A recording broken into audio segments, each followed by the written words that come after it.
بہرحال جب حضرت موسیٰ کو اب اللہ تعالیٰ نے طلب کیا 40 دن کے لیے کوہ طور پر، اس کو ہم چلا بھی کہہ سکتے ہیں، 40 روز کی اللہ تعالیٰ نے ان سے ریاضت کروائی، مشقت، روزہ اور یہ کہ عبادت اور ذکر الہی، اس کے بعد انہیں اللہ نے تورات عطا فرما دی۔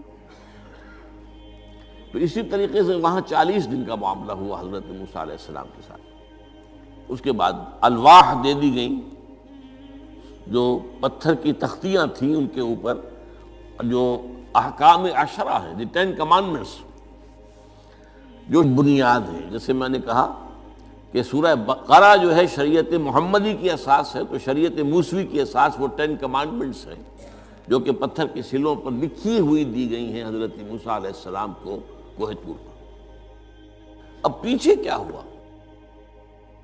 حضرت موسیٰ کی اس غیر حاضری میں سامری کو موقع مل گیا، اس نے گمراہ کرنے کے لیے ایک شعبدہ دکھایا، اور وہ شعبدہ کیا تھا؟ آل فرعون کے جو زیور وغیرہ ہوتے تھے ان لوگوں کے، وہ ان بنی اسرائیل کے لوگوں کے پاس امانت رکھا کرتے تھے، یعنی انہیں بھی اندازہ یہ تھا یہ اسرائیلی جو ہیں یہ بددیانت نہیں ہے، یہ جو ہے اس کے اندر جو ہے نہیں کریں گے کوئی خیانت، خائن نہیں۔ بہرحال چونکہ حضرت ابراہیم کی اولاد تھے، حضرت یعقوب کی اولاد تھے، تو چاہے اور ان میں خرابیاں آ گئی ہوں گی، لیکن یہ کہ یہ اندازہ انہیں تھا کہ یہ امین لوگ ہوتے ہیں، تو ان کے پاس امانت رکھی ہوئی تھی۔ جب وہ نکلے وہاں سے، وہ ساری چیزیں بھی ساتھ لے کر آ گئے۔ اس کو کہا اس نے، سامری نے، کہ یہ پھینک دو، یہ تو نجس ہے، تمہارے لیے جائز نہیں۔ اس حد تک تو بات ٹھیک ہوئی۔ پھر ان کو پگھلا کر اور ایک بچڑے کی شکل بنا لی، اور اس کے اندر ایسا کچھ میکینزم رکھا کہ اس میں سے ہوا گزرتی تھی، اندر سے کھوکھلا تھا، تو آواز ایسی آتی تھی جیسے کہ بچڑا ڈکرا رہا ہو۔ اس نے کہا یہ ہے تمہارا خدا۔ یہ موسیٰ کو تو مغالطہ لگا ہے، کس غلطی فہمی کے اندر وہ پڑ گئے ہیں، کہاں گئے ہیں، کس خدا کے پاس گئے ہیں، یہ خدا تو یہ ہے تمہارا خدا، اسے پوجو۔ بہرحال وہاں کچھ لوگ جو ہے، کافی بڑی تعداد میں لوگوں نے پرستی شروع کر دی۔ اب جب اللہ نے بتایا اے موسیٰ تمہاری قوم پیچھے فتنے میں پڑ چکی ہے، اور اس کی بھی ایک عجیب بات ہے، اس بتائی دوں آپ کو، کہ حضرت موسیٰ کے لیے جو اللہ نے وقت معین کیا تھا کوہ طور پر آنے کا، آپ اس وقت مقرر سے پہلے پہنچ گئے۔ شوق، اللہ نے ایکسپلینیشن کال کی، یہ سورہ طٰہٰ میں موجود ہے۔ ما اعجلک عن قومک یا موسیٰ، موسیٰ یہ تم اپنی قوم کو چھوڑ کر جلدی کیوں آ گئے؟ ابھی تو وہ وقت معین نہیں آیا، کیوں آ گئے؟ اب حضرت موسیٰ تعجب سے کہتے ہیں کہ مجھے تو شاباش ملنی چاہیے تھی کہ تو میرا شوق دیکھ، میرا اشتیاق دیکھ، اور الٹی جو ہے ایکسپلینیشن کال کرنی پڑ رہی ہے۔ قال عجلت الیک ربی لترضیٰ، پروردگار میں تو جلدی کر کے آیا اس لیے تو راضی ہو جائے کہ تیرے طلب کرنے پر میں وقت معین سے بھی پہلے پہنچ گیا ہوں۔ فرمایا نہیں، یہ اجرت جو ہے یہ ایسی خطا ہے تمہاری کہ تم نے در حقیقت جو یہ غلطی کی ہے اس کی وجہ سے سامری کو موقع مل گیا ہے کہ اس نے تمہاری قوم کو اضلهم السامری، سامری نے گمراہ کر دیا۔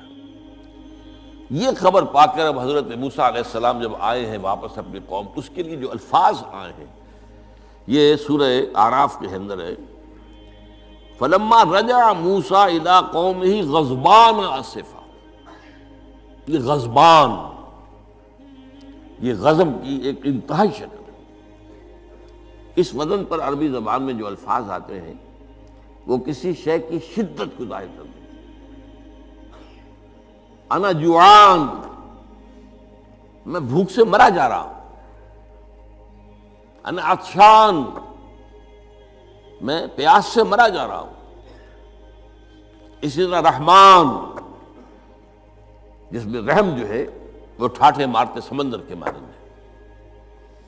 تو اس وزن پر جو الفاظ آتے ہیں اسی وجہ سے غضبان، تو میں کہہ رہا تھا یہ ہے جلالی طبیعت حضرت موسیٰ علیہ السلام کی، کہ انہیں جب یہ اندازہ ہوا کہ میری قوم کے کچھ لوگ جو ہیں وہ اس طریقے سے گمراہ ہو گئے، مشرک ہو گئے، وہ شرک بھی جلی شرک، خفی شرک نہیں، باقاعدہ ایک پرستش جو ہے ہو رہی ہے ایک بچڑے کی، اسے خدا مانا جا رہا ہے۔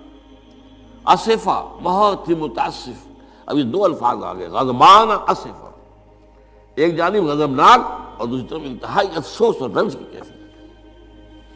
چنانچہ وہاں آ کر جو الفاظ قرآن مجید میں آئے ہیں اسی جلالی طبیعت کا مظہر، وَأَلْقَى الْأَلْوَاحَ، وہ جو لے کر آئے تھے تختیاں وہ تو آپ نے ڈال دی۔ وَأَخَذَ بِرَأْسِ أَخِيهِ يَجُرُّهُ إِلَيْهِ، اپنے بھائی حضرت ہارون کا سر پکڑ کر، بلکہ داڑھی کے بال پکڑ کر اور پیشانی کے بال پکڑ کر گھسیٹا، تم نے کیا کیا؟ میں تمہیں خلیفہ بنا کر گیا تھا یہاں، تمہارے ہوتے ہوئے اور یہ کام ہو گیا، تم کیوں نہ میرے پیچھے آ گئے مجھے بتانے کے لیے؟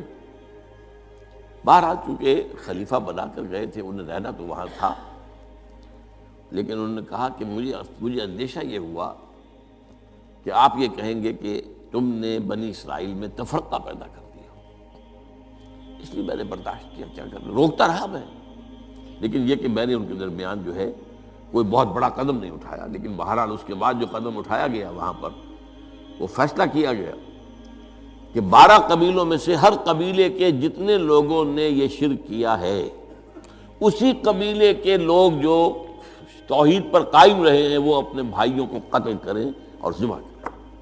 تو تورات کی روایت کے مطابق 70,000 یہودی قتل ہوئے، اور یہیں سے قتل مرتد کی سزا اسلام میں یہ قتل ہے۔ یہ سب بات لوگ کہتے ہیں جو منکرین حدیث ہیں آج کل اور روشن خیال ہیں، اور جو اپنی روشن خیالی کا جو سند لینا چاہتے ہیں مغرب سے، تو مغرب کا تصور تو یہ ہے کہ یہ انسانی حقوق میں سے ہے، ایک مسلمان ہے، اسے اگر عیسائیت پسند آ گئی عیسائی ہو جائے، اس کا حق ہے، وہ کوئی مجرم تو نہیں۔ یہ تمہاری شریعت میں یہ کہ قتل کر دیا جائے، یہ تو جو حقیقت جو بنیادی حقوق ہے انسان کے اس کے خلاف ہے۔ اسی طریقے سے ایک مرد اور ایک عورت رضامندی سے زنا کرتے ہیں، آپ کو کیا اعتراض ہے؟ جو ان کا حق ہے، ہاں مائنر نہ ہو، چھوٹے نہ ہو، نابالغ سے زنا نہ کیا گیا ہو، جبر نہ کیا جائے، جبر کریں گے تو مجرم ہو جائیں گے، لیکن اگر رضا کے ساتھ باہمی رضامندی سے وہ کرتے ہیں یہ زنا تو کوئی جرم نہیں ہے، ان کی مرضی ہے۔ تو یہ سارا تصور جو ہے حقوق انسانی کا، جس طرح کا ایک مبالغہ آمیز تصور دنیا میں ہو گیا ہے، اس کی روح سے ہمارے ہاں بھی جو لوگ ہیں جو انہی کو ماڈل بنا رہے ہیں اب، تو وہ کہتے ہیں کہ جناب قرآن میں کہاں ہے مرتد کی سزا، اس طرح قرآن میں کہاں رجم کی سزا؟ تو یہ جان لیجئے کہ یہ دونوں سزائیں حضور نے اپنی سنت کے ذریعے سے نافذ کی ہیں، لیکن اخذ کی ہیں تورات سے۔ ظاہر بات ہے کہ حضور سے پہلے جو شریعت موسوی تھی وہ لاگو تھی، یہودیوں کے لیے شریعت موسوی تھی، آج تک بھی ہے۔ عیسائیوں کے لیے بھی حضرت مسیح یہی کہہ کر گئے تھے کہ یہ نہ سمجھنا کہ شریعت موسوی کو ختم کرنے آیا ہوں میں،